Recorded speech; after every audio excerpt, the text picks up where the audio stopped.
KTR down down KTR down down bridge నిర్మాణ పనులకు నిర్లక్ష్యం వహిస్తున్న కేటీఆర్ డౌన్ డౌన్ బ్రిడ్జ్ నిర్మాణ పనులకు నిర్లక్ష్యం వహిస్తున్న KTR down down KTR down down KTR down down KTR down down KTR down down Congress down down Congress down down అదేనా ఇదేనా ప్రజాపాలన ఇదేనా అదేనా ఇదేనా ప్రజాపాలన ఇదేనా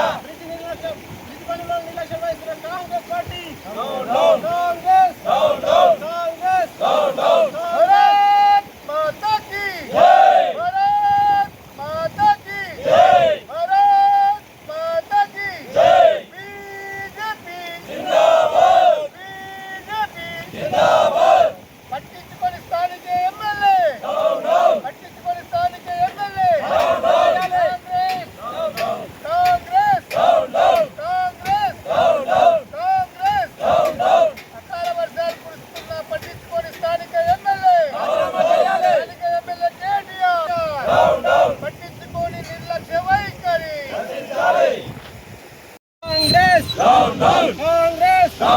ప్రభుత్వ నిర్లక్ష్య వైఖరి ప్రభుత్వ నిర్లక్ష్య వైఖరి అదేనా ఇదేనా ప్రజాపాలన ఇదేనా అదేనా ఇదేనా ప్రజాపాలన ఇదేనా కాంగ్రెస్ కాంగ్రెస్ కేటీఆర్ కేటీఆర్ కేటీఆర్ గత 4 సంవత్సరాలుగా బ్రిడ్జ్ నిర్మాణం పనులు ప్రారంభించిన హై లెవెల్ బ్రిడ్జ్ నిర్మిస్తున్నామంటూ స్థానిక ఎమ్మెల్యే అప్పటి ఐటీ శాఖ మంత్రి కేటీ రామారావు గారు ర్యాలీలు పాలాభిషేకాలు చేయించుకొని ఉన్న రోడ్డుని కూలగొట్టి ఇప్పటికీ 3 సంవత్సరాలుగా రోడ్డు కొట్టుకోబోతున్నా కానీ ఇక్కడికి వచ్చి ఏనాడు కూడా ఇక్కడ ఉన్న సమస్యలను చూసిన దాఖలాలు లేవు. ఇక్కడ వేసిన ఓట్లతోనే రాష్ట్రం మొత్తము నువ్వు తిరుగుతూ ఉన్నావు కేటీఆర్.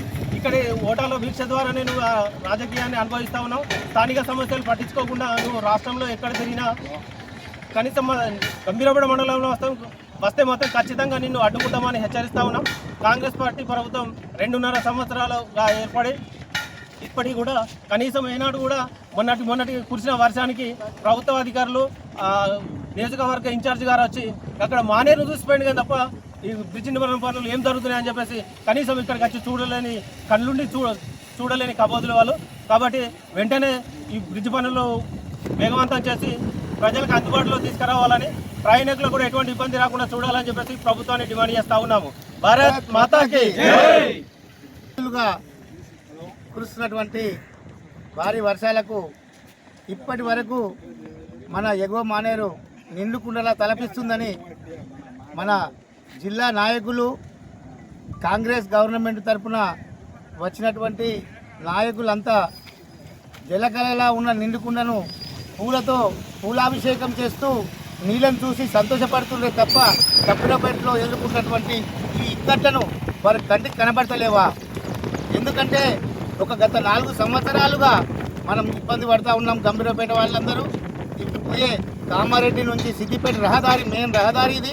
దీనికి ప్రతి వానకాలం వచ్చిందంటే మొత్తం మానే డ్యామ్ దుంకడం, రోడ్డు కొట్టుకుపోయిన తర్వాత కూడా మళ్ళీ వృధా ఖర్చు ద్వారా మట్టి పోస్తూ నాయకులను, ప్రెస్, మన అధికారులను వాళ్ళే తప్ప ఇది ఉన్న కాంట్రాక్టర్లు బతికిస్తున్నారు తప్ప ఇప్పటివరకు గంభీర చేసిందంటూ ఏమీ లేదు. కేటీఆర్ ఏం చేయలేదు. గత ఇప్పుడు ఉన్నటువంటి గవర్నమెంట్ 2 సంవత్సరాల గడుస్తున్నప్పటికీ కూడా ఇప్పటికి చిత్తశుద్ధి లేదు వారికి. ఇంత కూడా ఇంత మన గంభీరపేట వాళ్ళు ఇంత జనం ఇటు పోయే నర్మాల వాళ్ళు, ఇటు పోయే లింగలపేట నుండి ఇటు సిద్దిపేట అటు పోతే మళ్ళీ ఇటు కామారెడ్డి జిల్లా వరకు ఉన్న రహదారి పట్టి కూడా వాళ్ళకి పట్టింపు లేనందుకు మేము సిగ్గుచేటుగా భావిస్తున్నాం. ఇప్పటి వరకు ఈ వానలతో ఈ రోడ్డు కొట్టుకుపోకుండా చూసి ఈ బ్రిడ్జి చేపట్టి తొందరగా అందరికీ ప్రయాణికులకు ఎవరికి ఎలాంటి ఇబ్బంది లేకుండా చూడాలని మేము ప్రభుత్వాన్ని డిమాండ్ చేస్తూ ఉన్నాం. భారత్ మాతాకి భారత్ మాతాకి.